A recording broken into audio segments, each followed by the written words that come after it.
Now, a lot of that's already done for you because there's a story around the Right. Kennedy page, so you don't have to do it like, you don't have to overkill. But if you could soften it just a little bit to tie in, that would be fantastic. Yeah, because what I know, the trend with most of these is that it talks about, so color's not going to be an option for self-fill, but there's color pretty much for all of them. But it's kind of what it is and then what we suggest. So Okay. I just want you to know the spirit of what we're trying to accomplish. Yeah. It's and then tie it into whatever videos, and wherever we don't have a video, add it to our next agenda, and then make sure that any other pages that we have that could use a video is augmented to that list, so we have a nice little. Oh, you want me to? Yeah, let's just round out the website. Make sure there's any missing pages have that content. You know what I mean? Yeah, because it's really just two videos that stood out to me, at least it's commercial and self-fill. It's perfect. So the other time. But I think we did a commercial with the, remember, because we're doing the June buggy. Well, that was more. What? That was more sidewalk, but I don't think that was. But he states in that video, you might know us for doing small loads, but we also do commercial. Yeah. So that was a great video for that page. So, well, I put that as a sidewalk video. So, But didn't we do a sidewalk video way in the past? right. What I suggest you do is just get that first set of zip codes. Okay. Don't worry about anything else. Yeah, that's what I have. So maybe go back to, oh, you did? Okay, good. Yeah, I was just showing you how far the reach it gets to. Oh man, it's amazing. And it goes up the I-4 corridor. I was about to say, yeah, it's northeast Orlando, somewhere in Parkridge. That's like our second biggest zip code. Makes no sense. Yeah, well, but I mean, it makes sense. But it makes a lot of sense. Hey Brian, so I feel like you own Orlando, like you have this really niche ownership of the community, and I think a lot of it comes from your hotel background, your hospitality background. Absolutely. Okay, you have a great pulse on the traffic. Can you talk about how you know that, how you can Because know that I pulse? pick bags up for a living. That's how I started my hotel career. I actually unloaded bags from car trunks, put them on a bell cart, and check the guest in. And when that slows down, you feel it. Or when it changes from a corporate customer to a family of 6 unloading Disney, paraphernalia, it's a lot different than the one baggers jumping out of the airplane with their roller bag. So you see the trends very quickly.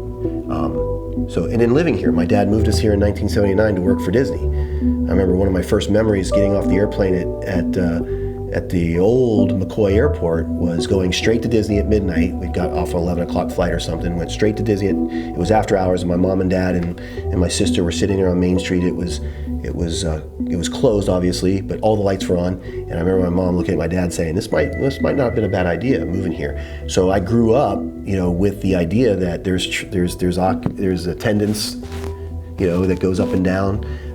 There's hotel occupancy that goes up and down. But the nice thing about Orlando is we have a balanced attack. We have conventions going on at certain parts of the year, and then when that kind of dries up because everybody goes back to their homes or goes on vacation, and then we have the families that roll in, and they kind of fill a hole for a while, and then we have what we call a shoulder season, which in the hotel business just simply means it's a transition from one season to the next, which I call September. And maybe some people disagree with me, but I always thought September was the lowest occupancy month, or at least that's what Marriott drilled home in our minds. Maybe because I was at a convention hotel, and it's absolutely the lowest occupancy for convention hotels, just because school's back and people are preoccupied. But we transition and flow. So understanding those flows as a small business owner in this community, or even a large business owner, are very important because you have compression. So as there's more, let's say there's 300,000 doctors here, or maybe that's too many, maybe there's 60,000 doctors here for a convention. Being aware of that is very important because they may not dine in your restaurant, but they're certainly dining somewhere, which is going to create compression for your restaurant. So be aware that you might need to staff for that, or if you're thinking marketing, maybe you need to be on your marketing during that time so that you can actualize that traffic. So it's very important to know the market you're in. It's very important that you stay up to the trends, and in hospitality it's easy because we're looking at occupancy or attendance at theme parks or air flight into Orlando or out of Orlando.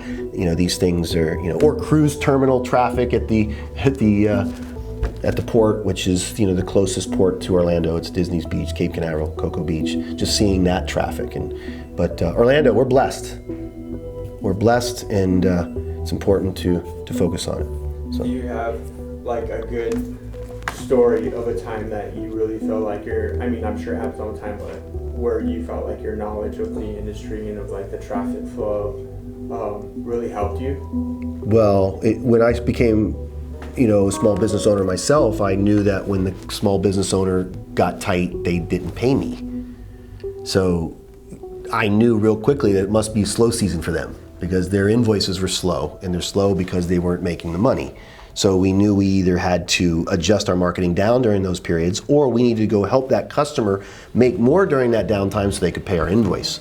So I used to have a hard time breathing in the summer because I was on pins and needles whether the invoices would be paid. Today, we've been able, through understanding the market, help our customers. We just had a customer here 10 minutes ago tell us he's up, 40% year over year for July, which has historically been one of his lowest months. And that's because we're building audience and we're converting engaged people, and he's able to and he's deploying a lot more resources. Let's be candid. I mean, he's spending more money on marketing, but he's also seeing it actualize, and that's the fun part. But I think that understanding the market, he wanted to pull back. He came to us and said, we're going into slow season historically, we're going to be pulling back. And I looked at him and I said, I hear you, but I don't know if I can do that. And we didn't. And he's telling us he's up 40% because we did not. Had we did, it might not have been the same result. But then today in this meeting, he wants to do the same thing as I told him, prepare for the rainy day that's about to approach in this shoulder season we're entering. But I don't see it that way. I think we got to continue the momentum because we're up, so that when the season does return, which it's coming, and I always joke, my birthday is September 8th, and the next day it cools off, and boom, we're right into season again. We want to be there, as my friend, and I won't mention who it is, but he says, when the business returns, be in an athletic position so you can take as much as you can get. You don't want to be the guy in the cash fund, what is that hurricane, that cash machine? It's like going everywhere and you're just sitting there scrambling.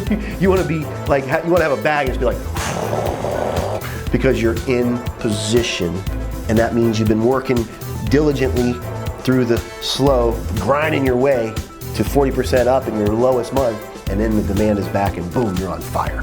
That's what we do.